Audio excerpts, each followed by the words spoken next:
And so we are excited to have former Mayor Sheila Dixon with us to share her story and talk about being an educator. Please welcome her to the stage.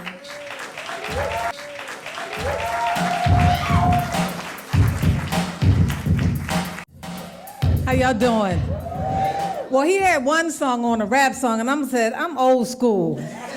So I don't know what that was, but it was good. I told him go old school. I should have told him what year old school. But let me say this to the young lady who came up, who was 92 years old, who taught for 40-some years. One of the things that I've learned about teachers, when people stay in the teaching area, profession, it seems like you stay young. Because I run into some of my teachers today who I had in elementary school and junior high, because we didn't have middle school, and in high school, and they still look the same. So let me tell you, if you want to get out of it, stay in it, if you want to keep that youthful look.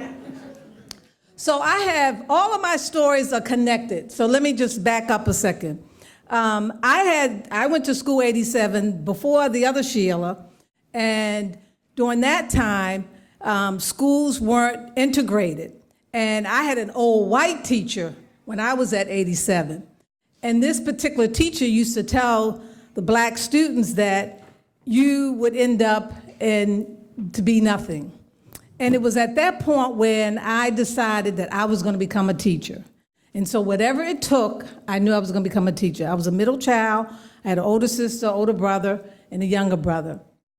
So I went to Towson State University because they gave me money. I had to go where they gave me money. And they also had a very good early childhood program, early childhood and child psychology. But I partied out at Morgan during that time because it wasn't much partying you could do at Towson because it was very few of us at Towson.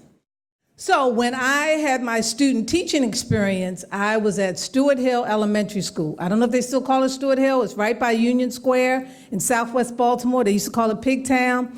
It was a mixture of very poor African-American, white, mix. It was interesting, and it was open space.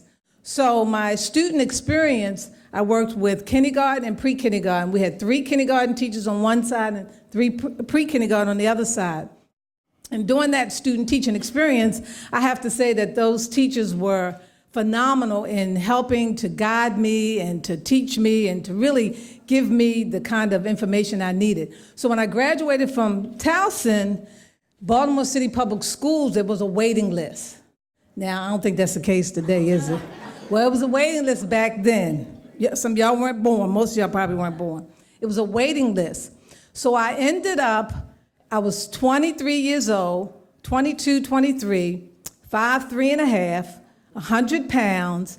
I wore afro, and I looked not my age, but younger. So I ended up teaching in an alternative ed program.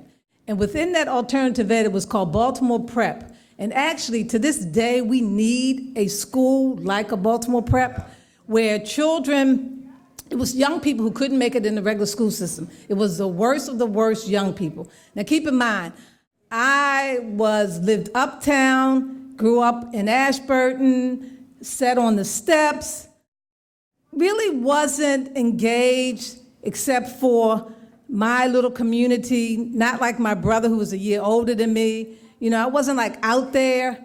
I was shy, but at that time, I started taking karate.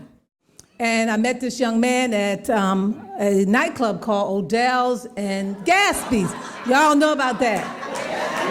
So the summer I graduated, when a lot of my friends went away to school, I made the decision to stay home because at that time my parents had divorced and I felt that I needed to be connected home and close to my mother. So Gatsby's, Odell's, I met this young man who was several years older than me, and he was a karate instructor. And in order to really get involved with him, you had to learn karate. Now, I was very active in school back in the day with modern dance and all kinds of other activities. Never in my mind would I ever thought I would get involved in karate, but it ended up benefiting me long term. So, make a long story short, So at that point, I had been involved in karate probably about 10, 15 years at that point. I had gone up to my brown belt and it was getting my black belt, my first degree black belt. So here I am, Westside Skills Center. If you know Westside Skills Center on Frederick Road, that shopping center, well, there was the mayor's office of employment development was in the front of the building where I taught, and we were in the back. And here you had all of these hard-headed young people who couldn't make it in the regular school system, and they saw me as one of the teachers. So of course they said, oh, we can take advantage of her.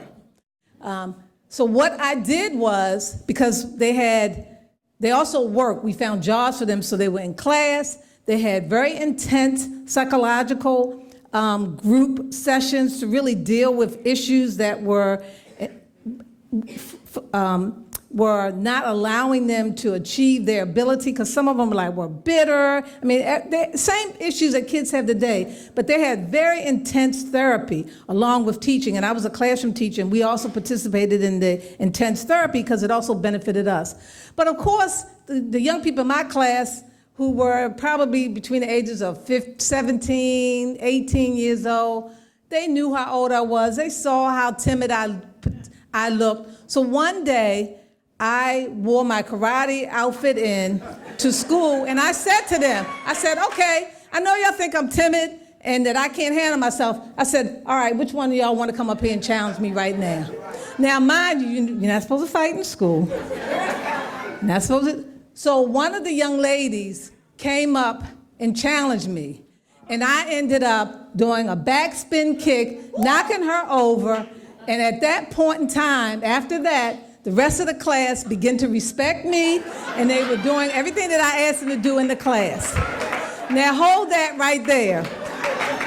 So this was a really good program, though, because some of those young people that were in the program years later still had some of the same jobs that they had when they were doing internships when they worked for us. But hold that right there. So now Baltimore City Public Schools opened up. I was able to go and teach in my field, early childhood.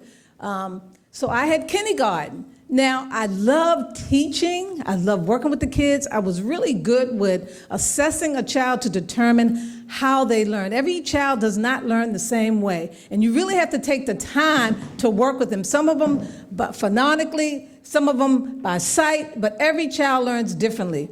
So here I am, young teacher. I had braids in my hair, here, 5'3" and a half. You know, I got heels on today.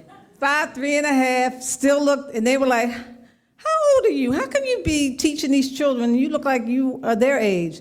So the parents came in, and it's interesting, though, because the parents that said to me, if my child gets off, and this is kindergarten, if they don't respect you and they don't listen, oh, you have my permission to spank them. Now, mind you, you're not supposed to spank.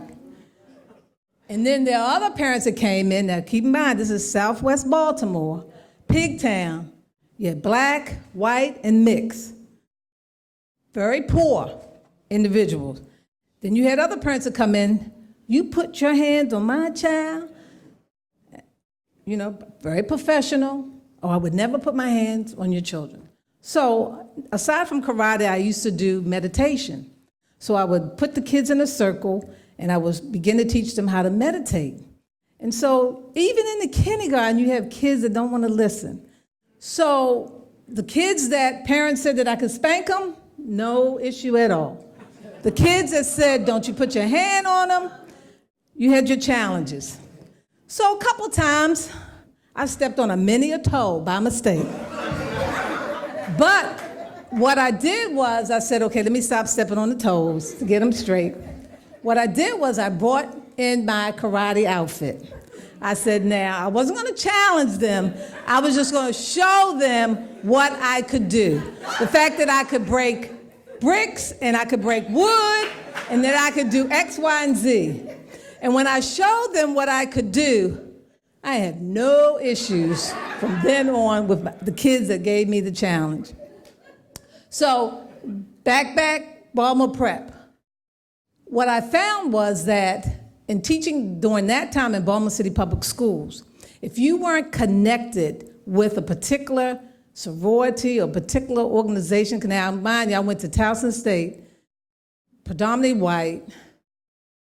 I was part of the Black Student Union and all of that. And at that time, I was really involved in my karate. I was working 2 part-time jobs because I had to pay tuition along with the Pell Grant, the loans, etc.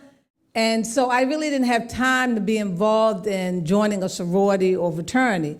But when I came to Baltimore City Public Schools, at that time, I believe it was Alice Penderhughes was the superintendent. And if you weren't connected, because what I felt was that I wanted to move up in the system.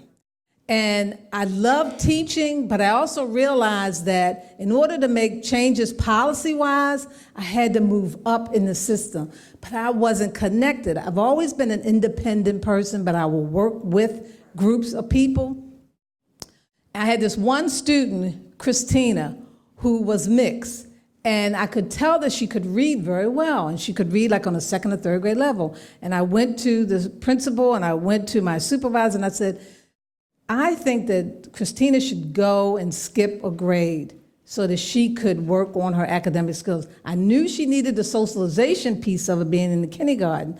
So of course the principal and the supervisor said, no, we couldn't do that. So what I did was during reading time in the classroom, I would sneak her upstairs to the 1st grade teachers so that she could practice and work with them and then come back into our class. And I did this for that whole year, and I could see she was expanding. But I was frustrated because I felt that here this child, and I had to literally sneak her into the classroom. It's not like that today. I know y'all have more freedom than we had back then. Because keep in mind, we wanted 10 months paid salary teachers. I think y'all have 12 months now. No?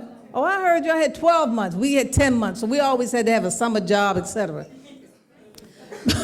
So, to make a long story short, what I have learned, and going back to Baltimore Prep, the young lady that I had to get straight, 25, 30 years later, she's a member of Bethel AME Church, which I'm a member of.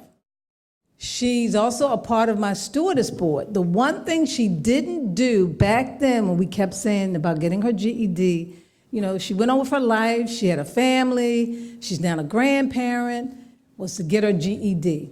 So we reconnected, and she changed drastically, but one of the things that I noticed is that she still didn't get a GED. And so what I'm doing now is encouraging her to go back, and she's in school to get her GED. Because now that her kids are grown and she has grandkids, but to make that connection years later, after teaching her and knocking her on the ground, because she was a hard-headed young lady, and now we've reconnected and we're really close friends. She just went through chemotherapy, and I was there with her. I took her to University of Maryland, but to have that connection and reconnect. But the point of my story is that each child, when we teach, is different. And we have to keep that in mind and not lump kids as being the same, because they're not. And so over the years, because I wasn't joining a sorority so that I could move up in the school system at that time under Alice Penderhughes, that's when I decided I wanted to get involved in politics and make changes policy-wise. But at that point, that's when the school system, because of not having the financial support that we needed from the city, the schools were then taken over by the state, and the school system was different. Baltimore City wasn't controlling the schools anymore. When I was on the council, we lost that because the state had to put money in. And so, to make a long story short, the relationship that I had, it went south, but the karate benefited me a great deal, particularly in the classroom with my kids, because I made sure that they knew that even though I was 5'3", weighing 100 pounds, I was not going to let them step over me, but they respected me for that, and even the parents too. And secondly, that each child is an individual, and that we have to respect them and who they are so that we can help to develop who they are. And even though Aloma now is maybe in her 40s or going 50 maybe right now, the fact that I was able to convince her to go back for her GED after all those years so that she could then help for herself to grow for herself and her family. So I'm gonna close with this. One of the things that I do when I am talking to at graduation or talking with teachers or principals or anybody in education, I say three things. One thing, teachers are underpaid. And I always compare them to basketball players. And I have a nephew who's a basketball player, who was a basketball player. And we used to work with him and his brother. One is a police officer, Juan, who was a basketball player. But teachers should be paid because we help to mold individuals' lives. You know, aside from their families, they're with you half of their day. And so teachers need to be paid more. Teachers need to be respected and get the support that they need. And that teachers need to be appreciated. You know, one of the things that I find, and I had an opportunity, because I ended up, when I realized I couldn't move up, I actually changed careers altogether. I went into the international arena. And there's two places that I visit when I go overseas. And Africa was my territory, and I had some of the Caribbean islands. I would visit a prison, and I would visit a school. And you can go on a school in Ghana and places where I went, where there's one classroom with multiple grades in the classroom. And when those kids come here to the U.S., how they exceed our young people, because education for them is a priority. And that's what we have to get back in, making education a priority. And so that will always be with me. My staff that I've had over the years, when I was in politics, knew that I was a teacher because of how I dealt with them as well as how they dealt with me. I knew that each one of those staff persons had a certain skill, a skill set, and they knew that. And a couple of times I had to take out the black belt, you know, because you just got to do it from time to time. But the point of, and I never really was violent, but I did threaten. And I feel for y'all today, because if I was in the classroom today, I don't know what would happen to me. But I want to first just commend you for what you're doing and to continue the great work. Now, my last story, Northwestern High School is where I went. One of the best high schools in this city for many, many years. Well, as you know, Northwestern closed. The alumni tried to come up with a new plan, and we work with, I think, 5 CEOs in the school system in order to keep the school open. We came up with an international school concept, but of course politics played in and it closed. So I had an opportunity to work to do the last graduation. And when I did the last graduation at Northwestern, it was really loud, and the kids and the parents was like, I said, I'm not used to this.